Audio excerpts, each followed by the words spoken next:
चांगला physical support देतात आणि त्या आवर्षण परिस्थितीमध्ये हे पीक जमिनीत तग धरून राहते त्या स्थितीमध्ये.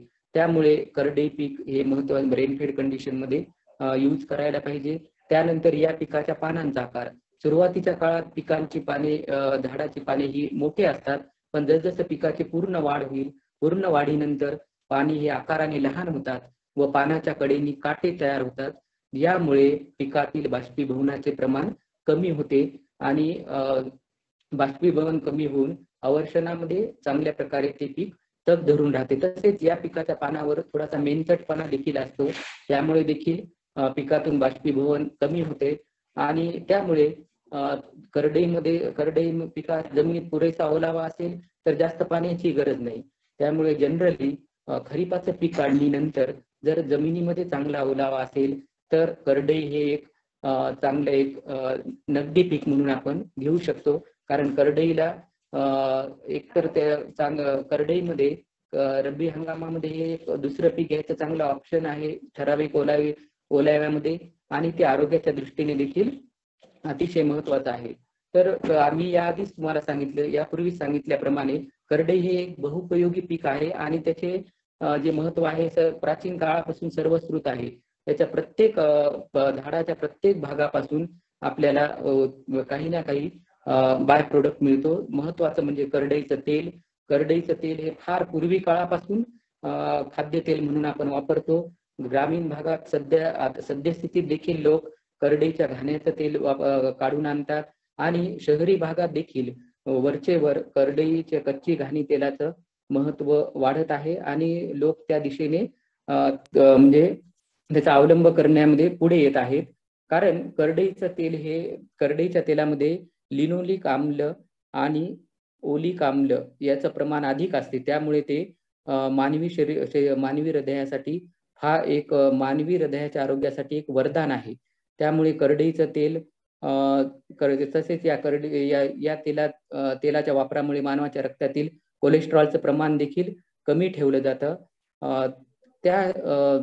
तसेच या तेलामध्ये व्हिटॅमिन ए, त्यानंतर खनिज द्रव्य, त्यानंतर व्हिटॅमिन बी आणि प्रोटीन्स देखील भरपूर प्रमाणात असतात. त्यामुळे मानवी आरोग्याच्या दृष्टीने करडईचं तेल अत्यंत उपयोगी आहे. त्याचप्रमाणे करडईचा दुसरा भाग म्हणजे करडईचे पाने. करडईच्या पाण्यामध्ये भरपूर प्रमाणात व्हिटॅमिन ए आहे. व्हिटॅमिन ए सोबतच यामध्ये जीवनसत्व अ सोबत जीवनसत्व ब आणि जीवनसत्व क देखील आहे. त्यामुळे आताच यापूर्वी सरांनी सांगितल्याप्रमाणे पूर्वीच्या काळी किंवा आता देखील लोक कोवळी पानांचा उपयोग भाजी म्हणून उपयोग करतात, की ज्यामधून आपल्याला भरपूर प्रमाणात जीवनसत्वे, त्यानंतर जीवनसत्व अ, ब आणि क मिळते. तसेच दुसरा महत्वाचा पार्ट आहे की करडईच्या पाकळ्या आणि फुले. करडईच्या ज्या पाकळ्या आहेत म्हणजे जनरली पॉलिनेशन झाल्यानंतर ज्या काही करडईच्या पाकळ्या आहेत त्याचा जर आपण उपयोग केला तर त्यापासून आपण सौंदर्य प्रसाधने, त्यानंतर औषधी आणि रंग निर्मितीमध्ये त्याचा आपण उपयोग करू शकतो. तसेच त्या करडईच्या या पाकळ्यांचा उपयोग जनरली कापड उद्योगामध्ये देखील कापडा रंगवण्यासाठी होतो, जे की हर्बल प्रोडक्ट म्हणून त्याचा दिवसेंदिवस वाढ होत आहे. त्याच प्रकारे करडईच्या पाकळ्यांच्या पावडर जर केलं आपण तर सध्याच्या ह्याच्यामध्ये म्हणजे वेगवेगळे जे पदार्थ किंवा भाज्या डेकोरेट करण्यासाठी देखील करडईच्या पाकळ्यांच्या पावडरचा उपयोग करतात. तसेच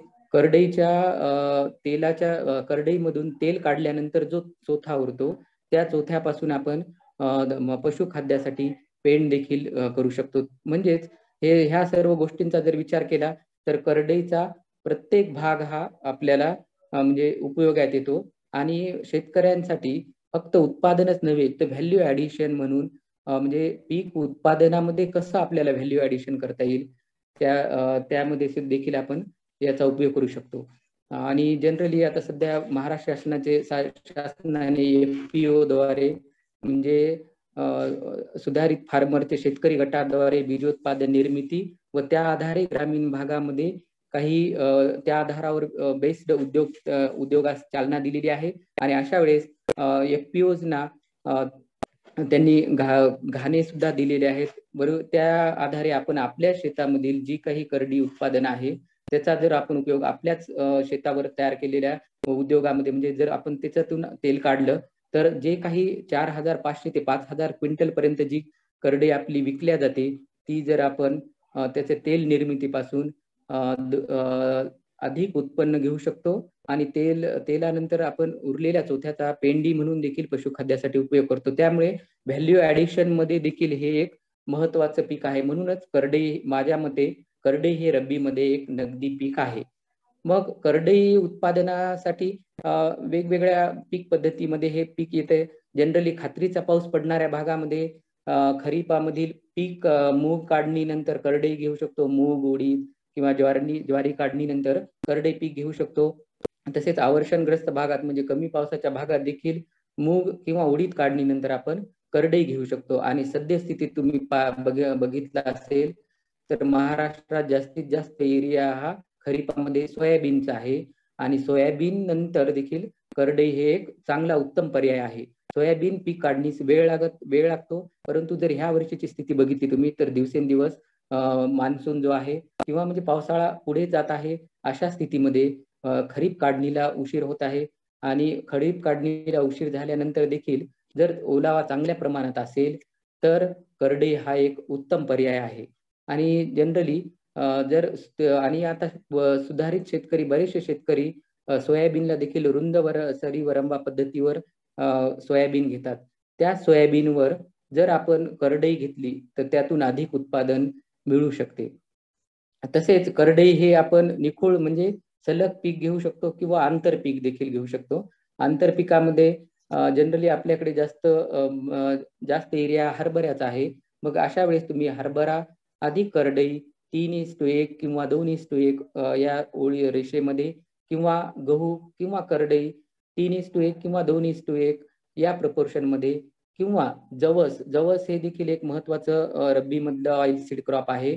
जवस प्लस करडई 3:1 किंवा 4:2 या प्रपोर्शन मध्ये घेतलं तर त्याचा अधिक फायदा होतो. जवसाला देखील दिवसेंदिवस मागणी वाढत आहे आणि त्याचा भाव देखील चांगला आहे. त्यामुळे आणि सद्यस्थितीमध्ये जवसाचे सुधारित अधिक उत्पादन देणारे सुधारित वाण देखील आपल्याकडे उपलब्ध आहेत. त्यामुळे शेतकरी बांधवांनी हरभरा किंवा गहू पिकापेक्षा सोयाबीन काढणीनंतर सलग करडई घेणे किंवा मग जवस प्लस करडई घेणे हे एक चांगला एक पर्याय सध्या समोर येत आहे.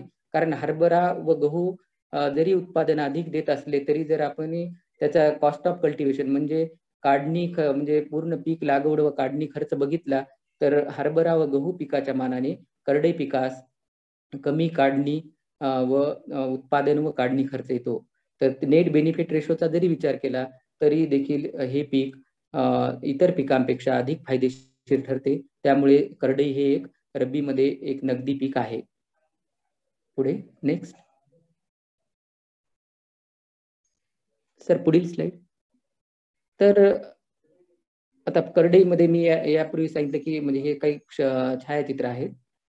त्यानंतर मग शेतकरी जनरली एक 4-5 वर्षापूर्वी आपल्या महाराष्ट्रामध्ये करडईचा 3 लाख हेक्टर एरिया होता, पण तो 3 लाख हेक्टर वरून आज आपण 17,000 हेक्टर एरियावर आलो. म्हणजे करडई म्हणजे एरिया कमी झाला. एरिया का कमी झाला? कारण त्याची उत्पादकता कमी झाली.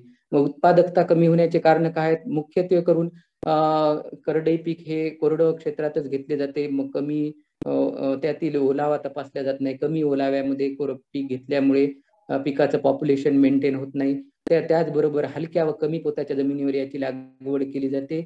हलक्या जमिनीवर देखील पीक चांगले येते, पण त्यासाठी तुम्ही सुरक्षित संरक्षित सिंचित पाणी जमा केलेलं आहे त्याचा तिथे उपयोग करायला हवा. शिफारस केल्याप्रमाणे खताची मात्रा ही बऱ्याच वेळेस दिली जात नाही. त्यानंतर रोपांची विरळणी केली जात नाही. याविषयी मी पुढे सांगेल तुम्हाला. पाण्याच्या पाळ्या सुद्धा वेळेवर दिल्या जात नाहीत. आणि मिश्र किंवा आंतरपीक म्हणूनच हे पीक जनरली घेतात. जनरली सुरुवातीला म्हणजे बहुतांश महाराष्ट्रामध्ये किंवा मराठवाड्यातील काही जिल्ह्यामध्ये हे ज्वारी सोबत मिश्र पीक म्हणूनच आंतरपीक किंवा मिश्र पीक म्हणून घेतले जाते. त्यानंतर कीड व रोग यांच्या नियंत्रणाचाही अभाव दिसून येतो. सुधारित वाणांचा तर प्रमाण अत्यल्प आहे आणि विरळणी किंवा गॅप फिलिंग किंवा थिनिंग बरोबर न केल्यामुळे हेक्टरी झाडांची संख्या देखील कमी असणे, हे काही उत्पादकता कमी असण्याचे कारण आहेत. तर ती उत्पादकता कशी वाढवावी आपण पुढे बघूयात. Next slide. तर जर आपण करडई लागवडीचे सुधारित तंत्रज्ञानाचा जो मुद्दा आहे त्याचा विचार करता सर्वात प्रथम आहे की करडईसाठी हवामान. आणि तुम्हाला माहिती आहे करडई हे एक रब्बी पीक आहे, परंतु हे पीक अति थंड आणि अति उष्ण अशा दोन्ही वातावरणातील बदलांना अतिशय संवेदनशील आहे. सुरुवातीच्या बाल्यावस्थेमध्ये ते कायिक अवस्थेपर्यंत या पिकास हे पीक थंड हवामानास म्हणजे त्याला पोषक आहे, परंतु पुढील कालावधीमध्ये थंड हवामान या पिकासाठी कोरड्या हवामानाची आवश्यकता असते. म्हणून जनरली करडईचं पीक हे कोरड्या हवामानातच म्हणजे चांगले येते. आणि जनरली जास्त पाऊस आणि आर्द्रतेचं जर प्रमाण जास्त असेल तर अशा वेळेस विविध कीड व रोगांचा प्रादुर्भाव वाढतो. त्यामुळे हे एक महत्वाचा मुद्दा आहे. त्यानंतर जमिनीची निवड. जनरली या पिकास मध्यम ते भारी पण पाण्याचा चांगला निचरा होणारी जमीन निवडावी. आणि बहुतांश महाराष्ट्रामधील मध्यम ते भारी काळ्या जमिनी या पिकासाठी वापरल्या जातात. आणि बागायती क्षेत्रामध्ये हलक्या जमिनीवर देखील हे किंवा मध्यम जमिनीवर सुद्धा पीक चांगले येते. पण त्यासाठी मी यापूर्वी सांगितल्याप्रमाणे जे तुम्ही सिंचित पाणी केलेलं आहे, सुरक्षित सिंचित पाणी ठेवलेलं आहे, त्याचा वापर करावा. म्हणजे पाणी देखील ह्याला जास्त लागत नाही, कमी प्रमाणामध्ये अगदी पातळ पाणी द्यावं. त्यासाठी सहसा तुषार सिंचनाचाच उपयोग करावा. त्यानंतर क्षारयुक्त जमिनीत देखील हे पीक चांगले येते. एक महत्वाचं आहे की मध्यम ते भारी जमीन आहे पण त्यामध्ये जर पाण्याचा निचरा चांगला नसेल तर ती जमीन अवॉइड करावी. त्यापेक्षा क्षारयुक्त जमिनी जरी निवडल्या तरी त्यामध्ये देखील हे पीक चांगले येते. आणि यापूर्वी सांगितल्याप्रमाणे मूग, उडीद किंवा सोयाबीनची काढणी केल्यानंतर हे पीक घ्यावे. मग त्यासाठी खरीप पिकाच्या काढणीनंतर जमीन न नांगरता 1 ते 2 वखराच्या पाळ्या देऊन त्यातील काडी कचरा वेचून घेतला तरी हे पीक आपल्याला पेरणी करता येते. म्हणजे ह्याची सीड बेड प्रिपरेशन अगदी सोपं आहे. नेक्स्ट.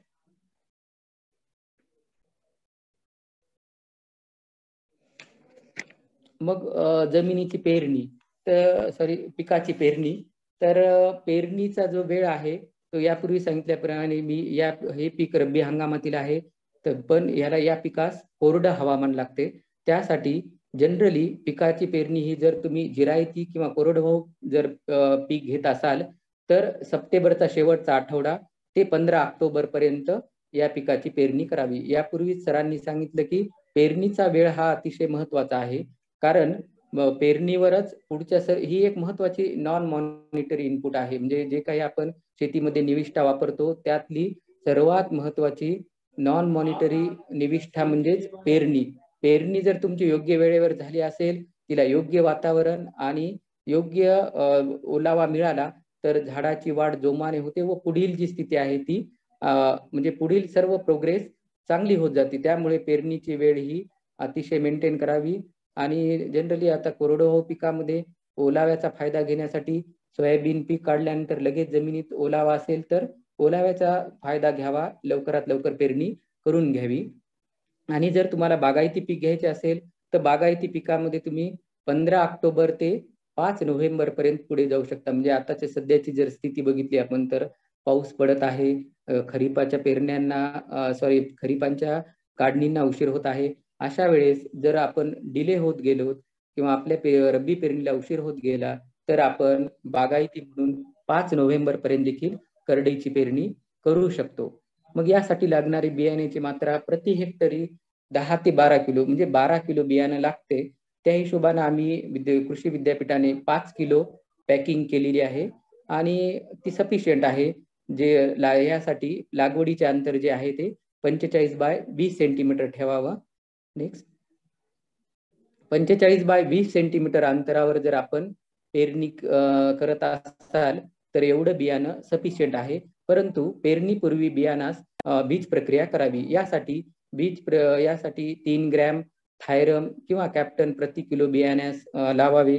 कृषी विद्यापीठातर्फे जे आम्ही बियाणे पॅकिंग करून विकतो त्यास आम्ही हे थायरम किंवा म्हणजे सीड ट्रीटमेंट केलेलीच असते, परंतु करडईमध्ये बिया व जमिनीतून उद्भवणाऱ्या रोगांच्या किफायतशीर व परिणामकारक व्यवस्थापनासाठी पेरणीपूर्वी बियाण्यास 10 मिली प्रति किलो ट्रायकोडर्मा हर्झॅनम या जैविक बुरशीनाशकाची देखील बीज प्रक्रिया करावी, अशी यावर्षी आम्ही शिफारस केलेली आहे.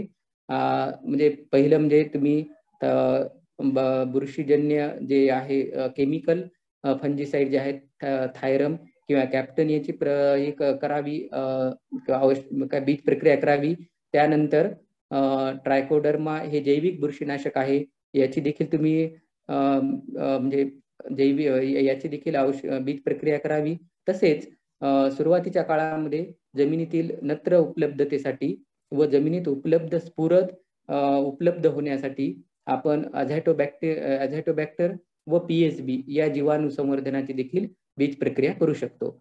आणि या यामुळे बऱ्याचशा आपण जमिनीतून व बियाद्वारे जे रोग उद्भवतात त्यापासून आपण आपल्या पिकाचं संरक्षण करू शकतो. नेक्स्ट. यापूर्वीच मी आपणास सांगितलं की काही कमी उत्पादकता येण्याचे कारणे, त्यामध्ये महत्वाचं म्हणजे हे विरळणी केली जात नाही. आपलं जे लागवडीचं जे अंतर आहे ते 45 बाय 20 सेंटीमीटर आहे, म्हणजे 2 ओळीतील अंतर हे 45 सेंटीमीटर आणि 2 झाडातील अंतर 20 सेंटीमीटर ठेवावे. 20 सेंटीमीटर का ठेवावे? कारण जर अंतर कमी असेल तर अंतर कमी असेल तर पिकाची वाढ ही समोरील छायाचित्रात दिल्याप्रमाणे सरळ होते. त्यामुळे काय होईल, अंतर कमी मिळाल्यामुळे पीक सरळ वाढतं. सरळ वाढल्यामुळे त्याला येणारे फांद्या व फुटवे कमी राहतात आणि फांद्या व फुटवे कमी झाल्यामुळे त्यांची म्हणजे फांद्या कमी झाल्यामुळे त्यावर येणारे कळ्या किंवा बोंड आहे यांची संख्याही कमी होते आणि अल्टिमेटली आपल्या उत्पादनामध्ये घट येते. त्यामुळे बहुतांश ठिकाणी विरळणी केली जात नाही, पण ती विरळणी करायलाच हवी. म्हणजे पीक लागवडीनंतर 10 ते 12 दिवसांनी विरळणी करायलाच हवी. तसेच यानंतरही पूर्वीच्या काळात देखील तुम्ही बघितले असाल की 15 ते 20 दिवसानंतर किंवा 15 ते 20 दिवसाच्या कालावधीमध्ये शेंडे खुडणी करतात, म्हणजे शेंडे आणि पानं वरचे काढून घेतात. त्यामुळे त्याचा उपयोग आपण पानांचा उपयोग मी यापूर्वी सांगितल्याप्रमाणे यामध्ये चांगले प्रथिने सर्व जीवनसत्वे असल्यामुळे भाजी म्हणून त्याचा आहारात उपयोग करू शकतो. आणि शेंडे खुडल्यामुळे त्याची जी वाढ आहे ती सलग होणारी सरळ वाढ कमी होऊन ब्रांचेस आणि फुटवे फुटतात. एक जर आपण शेंडा खुडला तर त्याला 10 ते 15 किंवा 20 पर्यंत फांद्या वाढतात. आणि जर तुमच्या फांद्यांची संख्या वाढली, एका फांदीवर कमीत कमी 3 बोंड असतात. फांद्याची संख्या वाढली म्हणजेच बोंडाची संख्या वाढेल आणि बोंडांची संख्या वाढली म्हणजेच त्या बोंडात असणाऱ्या बियांची संख्या वाढेल आणि अल्टिमेटली आपल्या उत्पादनामध्ये वाढ होईल. त्यामुळे शेतकरी बंधूंनी विरळणी करणे आणि शेंडा खुडणे हे काम करायलाच हवे. आणि यानंतर या खत व्यवस्थापनामध्ये मी सांगेल की यानंतर आपल्याला कशा प्रकारे मायक्रोन्यूट्रिएंट वगैरे दिल्या जातील ते आपण पुढे सांगूयात. पुढे नेक्स्ट.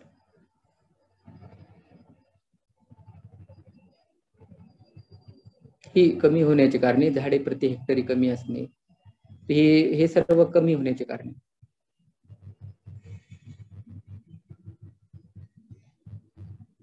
पीक संरक्षणादरम्यान काळजी घेतली जात नाही, त्यामुळे 60 ते 80% घट येऊ शकते. हे छायाचित्रात आपण बघत आहात की ऍफिडचा अटॅक झालेला आहे, मावा व तुडतुडे. त्यामुळे जनरली जर आपण त्या योग्य वेळेस फवारणी घेतली नाही तर 60 ते 80% घट येऊ शकते. नेक्स्ट.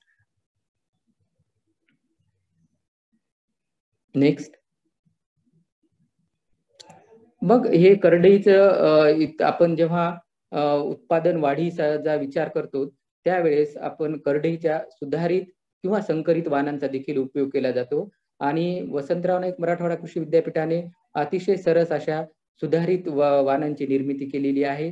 त्यामध्ये परभणी 12 आहे, ही 130 ते 135 दिवसात येणारा वाण आहे, ज्याची जिरायती म्हणजे कोरडवाहू उत्पादकता ही 12 ते 14 क्विंटल प्रति हेक्टर आहे.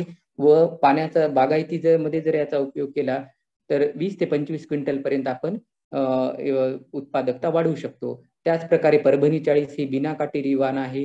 हे वाण बिना काटेरी वाण हे म्हणजे प्रचलित वाण जे आहे नारी 6 या वाणापेक्षा 20% अधिक उत्पादन देणार आहे. जिरायतीमध्ये 7 ते 9 क्विंटल पर्यंत आणि बागायतीमध्ये 15 ते 16 क्विंटल पर्यंत ह्याचं उत्पादन यापासून घेऊ शकतो आपण. आणि यापूर्वीच मी तुम्हाला सांगितलं होतं की पाकळ्या व फुलांचा उपयोग. मग पाकळ्या व फुलांचा उपयोग करताना आपण प्राधान्याने बिना काटेरी वाणांना पसंती द्यायला हवी. जर तुम्हाला पेटल प्रोडक्शन आधारित व्हॅल्यू ऍडिशन वर काम करायचं असेल तर तुम्ही परभणी 40चा विचार करावा. तसेच दुसरी आमची जात आहे वाण आहे शारदा. त्यानंतर अनेगिरी वन ही नॅशनल पातळीवरील वाण आहे कर्नाटकातील. त्यानंतर नारी 6 ही Nimkar agriculture research institute Phaltan येथून प्रसारित झालेली नारी 6 ही देखील चांगली बिनकाटेरी वाण आहे.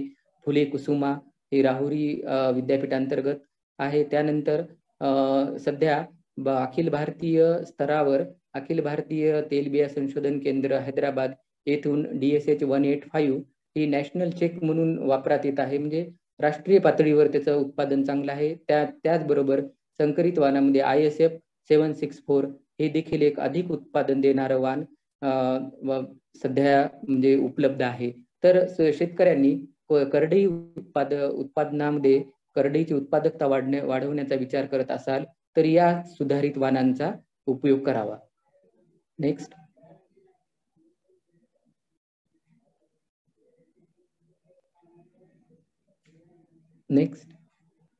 हे काही छायाचित्र आहेत. हे आहे परभणी 12 परभणी कुसुम वसंतराव नाईक मराठवाडा कृषी विद्यापीठातर्फे प्रसारित झालेलं वाण आहे आणि हे राष्ट्रीय स्तरावर देखील पूर्ण भारतामध्ये त्याचं उत्पादनामध्ये हे आहे. त्यानंतर ही आहे परभणी 40 बिन काटेरी वाण. फुलांचं फिडिंग झाल्यानंतर यापासून आपण पेटल इझिली कलेक्ट करू शकतो. त्यानंतर नेक्स्ट. हे दुसरा सुरुवातीच्या काळात रिलीज झालेलं हे परभणी शारदा वाण आहे. हे देखील अधिक उत्पादन देणारं वाण आहे. नेक्स्ट.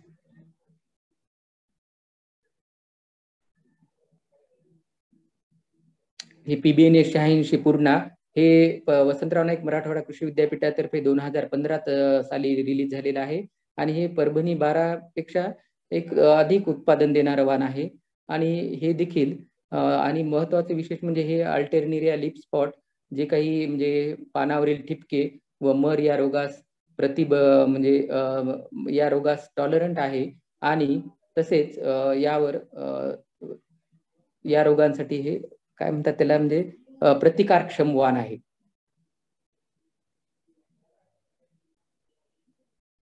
आता आपण यापूर्वीच पेरणी त्यानंतर बियाणे प्रति हेक्टरी बीज प्रक्रिया याविषयी बघितलं आहे. पुढचा पॉइंट नेक्स्ट आहे.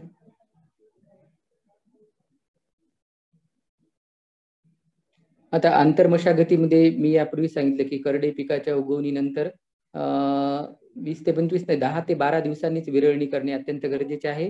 हे यापूर्वीच आपण डिस्कस केलं आणि तणांच्या प्रादुर्भावाप्रमाणे 1 ते 2 कोळपण्या किंवा 1 ते 2 खुरपण्या कराव्यात. आणि जर तणनाशकाचा उपयोग करायचा असेल तर पेरणीनंतर पण उगवणीपूर्वी 0.75 WP पेंडॅमिथिलिनचा उपयोग करून आपण तणांचा प्रादुर्भाव रोखू शकतो. नेक्स्ट.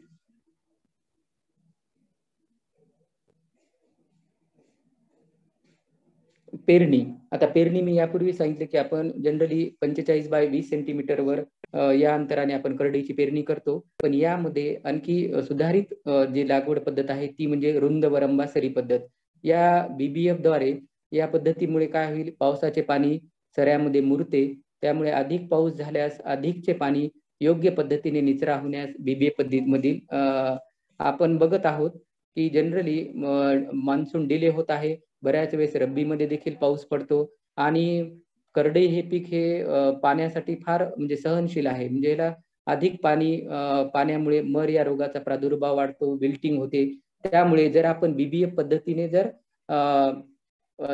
लागवड केली तर जे एक्सेस म्हणजे अवेळी पडलेला पाऊस आहे त्या पावसाचे पाणी त्या सऱ्यामध्ये मुरते आणि अधिक पाऊस झाल्यास अधिकचे पाणी योग्य पद्धतीने निचरा होण्यास देखील BBF पद्धती मधील रुंद सऱ्याद्वारे त्याचा उपयोग होतो आणि वरंब्यासोबतच्या दोन्ही बाजूकडील त्याची मदत होते. आणि चांगली मशागत होऊन बियाण्यासाठी चांगले वरंबे तयार होतात. BBF यंत्राच्या सहाय्याने आवश्यक रुंदीचे वरंबे दोन्ही बाजूने सऱ्यांसह तयार करणे, पेरणी करणे व खत देणे असे विविध कामे एकाच वेळी आपल्याला करता येतात. आपल्याला माहिती आहे आता ट्रॅक्टर चलित BBF यंत्र आहेत, त्याद्वारे BBF यंत्राद्वारे आपण याची लागवड करू शकतो. पुढे नेक्स्ट, खत व्यवस्थापन. जनरली खत व्यवस्थापनामध्ये शेणखत प्रति हेक्टरी 5 ते 10 टन टाकायलाच हवे, कारण आपण जनरली आता सध्याच्या स्थितीमध्ये बघतो की शेणखत म्हणजे कमी मिळत आहे.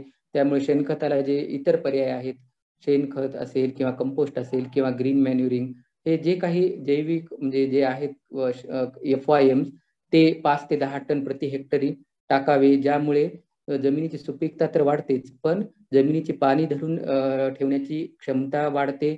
त्याचबरोबर जमिनीतील पाण्याचा निचरा चांगला होतो व जे जमिनीतील जे काही जैविक वातावरण आहे ते मेंटेन राहते. त्यामुळे शेणखत हेक्टरी 5 ते 10 टन वापरायलाच हवे.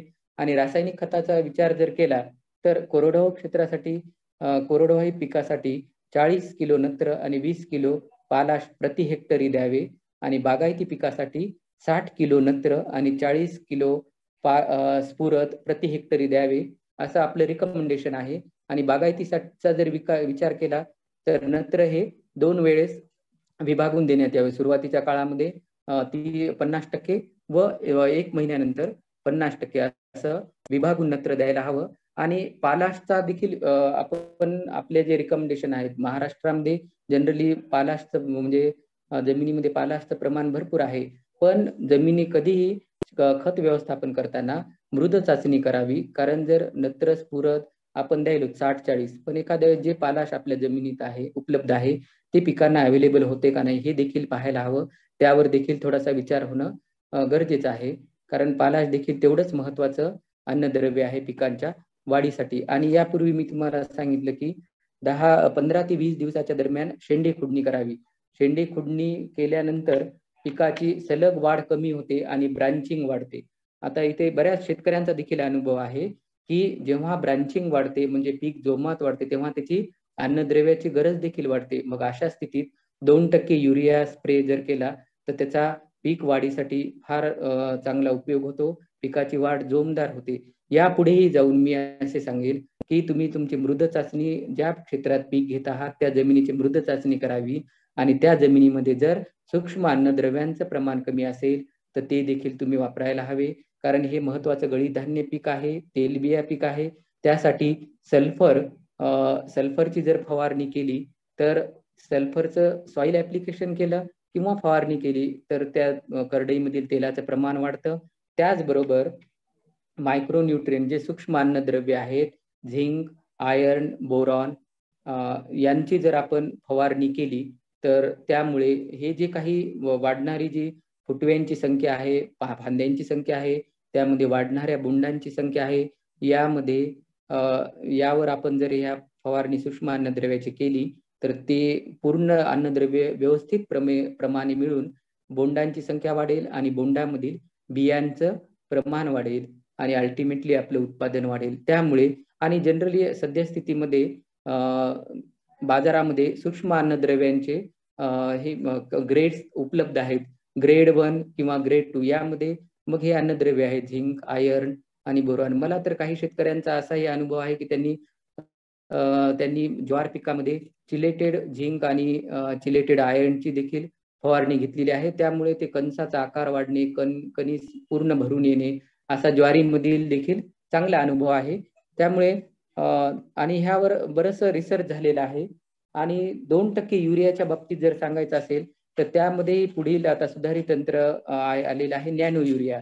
3 मिलीलीटर 3 ml नॅनो युरिया प्रति लिटर पाण्यामध्ये जर वापरून आपण फवारणी केली तर तो देखील एक युरियाला एक चांगला पर्याय आहे. आणि सद्यस्थितीमध्ये आमच्या इथे वसंतराव नाईक मराठवाडा कृषी विद्यापीठामध्ये यावर संशोधन चालू आहे आणि निश्चितच यातून आपल्याला चांगला असा शिफारस मिळेल, बघूयात आपण. परंतु शेतकऱ्यांनी अधिक उत्पादनासाठी या बाबींचा प्राधान्याने विचार करावा. नेक्स्ट, मग पाणी व्यवस्थापन. आपण तर आता तुम्ही म्हणताल मी आधीच म्हणलो की हे कोरडवाहू पीक आहे, अवर्षणग्रस्त भागात टिकते.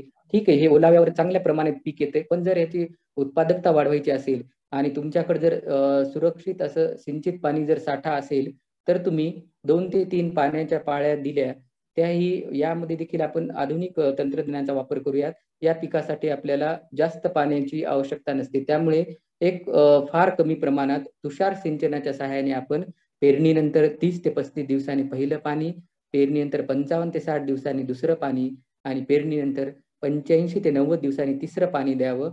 आणि 1-2 तास 2-3 तास जरी आपलं ते तुषार संच चालला तरी सफिशियंट आहे, ज्यामुळे पिकास ओलावा मिळतो आणि एक चांगलं वातावरण म्हणजे जे काय म्हणतो आपण रूट झोन, ऍटमॉस्फिअर आणि पिकाच्या क्षेत्रातील हवामान चांगलं हवामान मेंटेन होतं आणि पिकाची वाढ चांगली होते. नेक्स्ट.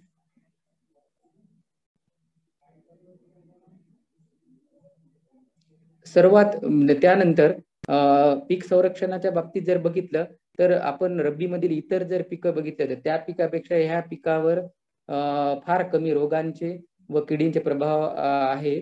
फक्त 2 महत्वाचे रोग आहेत, ते म्हणजे की मर आणि पानावरील ठिपके.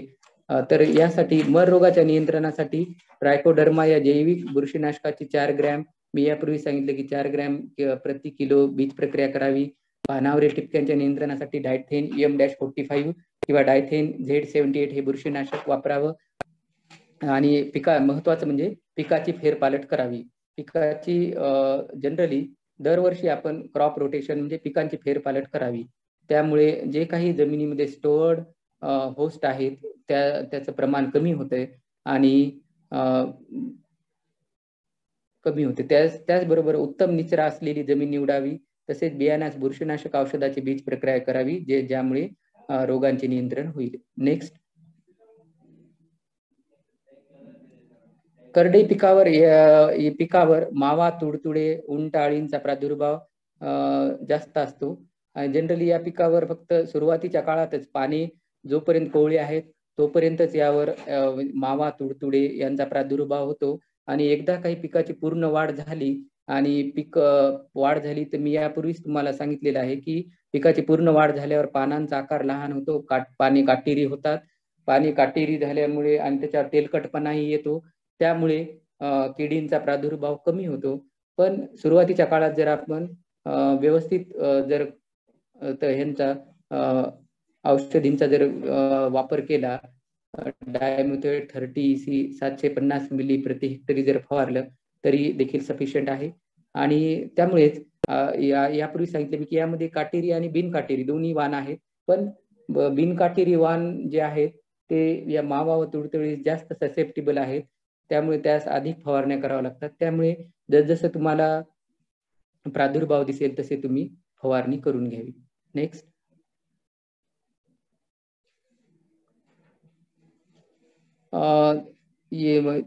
यासाठी अखिल भारतीय समन्वयित करडई संशोधन प्रकल्पाद्वारे करडई पिकाच्या पानावरील अल्टरनेरिया करपा रोगाच्या प्रभावी व किफायतशीर व्यवस्थापनासाठी प्रादुर्भाव दिसताच प्रोपिकोनाझॉल 0.1% 10 ग्रॅम प्रति 10 लिटर पाण्यात मिसळून एक फवारणी करावी. त्यानंतर आवश्यकता भासल्यास दुसरी व तिसरी फवारणी 15 दिवसाच्या अंतरात करावी अशी शिफारस करण्यात आलेली आहे. नेक्स्ट.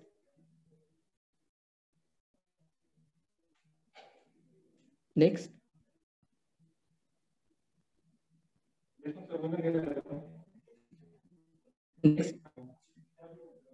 तसेच यापूर्वीच आपल्याला सांगितलं की ट्रायकोडर्मा हर्झॅनियम या जैविक बुरशीनाशकाची देखील या प्रकल्पात